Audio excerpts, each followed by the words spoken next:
Hai guys, balik lagi ke YouTube channelnya Erlangga's Family. Konten kali ini tuh lanjutan dari konten sebelumnya, part 1. Intinya mau nyeritain perjuangan aku dapetin 2 garis biru. Jadi tonton terus sampai habis, barangkali berguna buat kalian yang lagi berusaha dapetin keturunan. Oke, jangan lupa subscribe ya.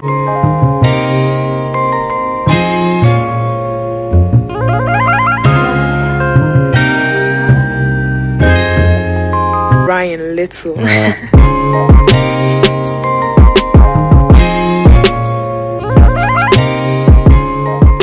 Setelah ngelewatin kista endometriosis itu selesai, aku sempat promil tuh 1 fase dan gagal.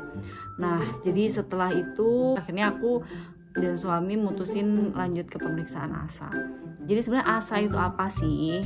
Jadi ASA itu singkatan dari antibody sperma autoimun. Jadi ini tuh adalah kondisi di mana tubuh perempuan itu memiliki kekebalan terhadap sperma. Jadi di tubuh itu dia mikirnya sperma itu sebagai benda asing. Jadi langsung secara otomatis ditolak. Tubuh memiliki resistensi terhadap benda asing, termasuk sperma itu, karena dia mikirnya itu membahayakan tubuh gitu. Dan perlu adanya treatment untuk nyembuhin si autoimun ini. Pemeriksaan ASA ini aku lakuin dengan dokter Indra G. Mansur. Jadi ini tuh adalah dokter yang berjasa banget. Singkat cerita, aku dirujuk ke dokter Indra G. Mansur ini. Jadi dokter ini tuh adalah dokter andrologi. Jadi kita konsultasi ke beliau dan akhirnya kita melakukan tes ASA. Tes ASA-nya ini tuh tes darah untuk yang istri dan pengambilan sperma untuk yang suami. Dipertemukan darah istri dan sperma suami di laboratorium dan dicek apakah ada penolakan. Terus hasilnya itu positif atau negatif gitu. Hasilku positif, jadi aku positif ASA. Dan di situ bisa terlihat aku tuh ASA-nya berapa banyak. Jadi kalau normalnya orang itu tuh harusnya 64 dan aku itu 8.000-an gitu. Singkat cerita, kita kontrol lagi ke dokter Indra. Terus tindakan yang dilakukan selanjutnya adalah pra-PLI. Jadi pemeriksaan ini tuh dilakukan si suami. Jadi apakah oke untuk dilanjut ke PLI? PLI itu semacam vaksin. Vaksin untuk kayak menaklukkan tubuh kita gitu. Untuk mengenalkan bahwa ini tuh bukan hal yang berbahaya loh. Treatmentnya itu hanyalah menyuntikkan sel darah putih suami ke tubuh si istrinya. Jadi semacam pengenalan biar nggak ditolak lagi gitu. Nah, terus akhirnya kita pra-PLI dulu. Sebelumnya harus dipastikan bahwa suami itu tidak memiliki suatu penyakit yang justru akan membahayakan istri, karena kan divaksin ya atau disuntikan darah suami ke istri. Jadi kalau misalnya misalnya suami sehat, baru bisa lanjut ke PLI. Dan itu untuk yang suami tes darah kayak HIV gitu-gitu. Dan yang untuk istri itu tes DRI namanya. Nah, DRI itu adalah tes untuk alergi. Jadi di sini tuh untuk melihat sebenarnya apa sih makanan atau benda-benda yang bisa memicu si antibody ini meningkat. Dan setelah itu aku baru lanjut ke PLI. PLI-nya itu yang tadi aku cerita kayak menyuntikkan sel darah putih suami ke tubuh aku. Jadi caranya itu kayak ngambil darah biasa, terus diproses di laboratorium. Jadi kita harus nunggu sekitar 2 jam untuk untuk darahnya itu diproses. Jadi dari darah yang merah diambil, terus diproses jadi warna putih yang disuntikin ke aku. Terus akhirnya aku rutin untuk ngelakuin PLI. Jadi treatmentnya itu aku lakuin sekitar 4 bulan.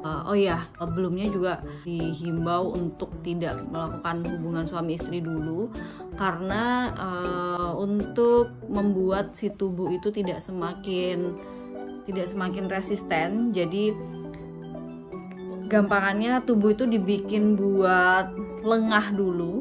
Jadi kita nggak boleh berhubungan sampai hasilnya itu normal, sampai asanya normal. Jadi tubuhnya dibuat lengah dulu, dibuat normal dulu, baru akhirnya boleh gitu. Jadi pengobatannya sekitar 4 bulan sampai akhirnya aku normal. Dan normal pun juga nggak terus serta-merta aku berhenti PLI, enggak. Jadi aku tetap ngelakuin maintenance karena asa itu bisa naik lagi. Jadi aku tetap ngelakuin PLI, tapi namanya PLI maintenance, dan durasinya, intervalnya juga jadi lebih jarang kayak gitu. Nah, jadi itu yang aku lakuin yang menurutku benar-benar jadi faktor penentu banget yang kemarin membuat aku bisa hamil. Karena memang sebenarnya asa ini tuh banyak terjadi di pasangan-pasangan yang mungkin sampai akhirnya nyoba berkali-kali bayi tabung tapi gagal, terus habis itu berkali-kali hamil tapi keguguran. Nah itu tuh bisa jadi karena asa, jadi bisa jadi karena memang tubuhnya itu nolak gitu, tubuh istrinya tuh nolak sperma karena ngiranya tuh benda asing yang membahayakan tubuh gitu. Nah jadi itu singkat cerita perjalananku dan suami untuk menghadapi asa. Jadi mungkin kalau aku ringkas lagi, jadi asa itu adalah kondisi di mana sang istri itu melakukan penolakan terhadap sperma suami karena dikira itu membahayakan tubuh benda asing. Kemudian treatmentnya itu ada namanya PLI. Jadi PLI itu adalah semacam vaksin, yaitu menyuntikkan sel darah suami ke istri. Jadi gampangannya itu untuk mengenalkan bahwa ini nggak bahaya loh, jadi jangan ditolak kayak gitu. Terus yang poin yang ketiga, aku dibantu sama dokter Indra G. Mansur. Jadi dokter ini berjasa banget. Terus abis itu yang ke poin keempat, ada pantangan makanan. Nah tapi ini pantangan makanannya itu beda-beda tiap orang karena itu benar-benar dicek juga, dicek alergi. Jadi benar-benar semua tuh based on medis ya. Jadi benar-benar dicek secara keseluruhan gitu. Jadi satu orang sama orang lain tuh bisa jadi berbeda gitu.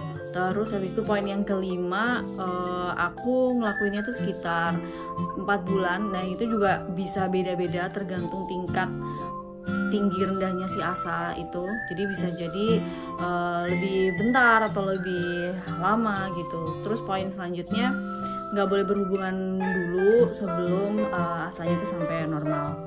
Nah terus untuk biayanya itu sekali PLI itu sekitar 1,5 juta. Jadi sekali penyuntikan itu sekitar 1,5 juta.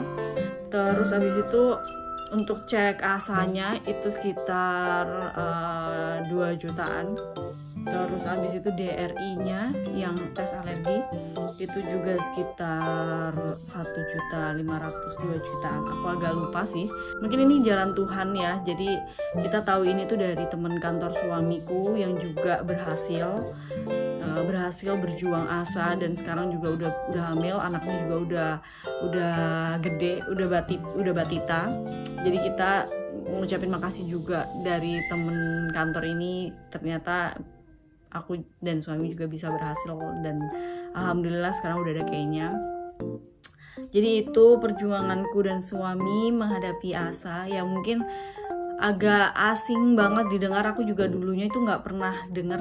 Semoga ya info ini bermanfaat. Barangkali ada juga yang lagi program hamil tapi kok gagal terus, bisa jadi belum ketahuan ternyata ada salah satu faktor yang menghambat, yaitu ini asa.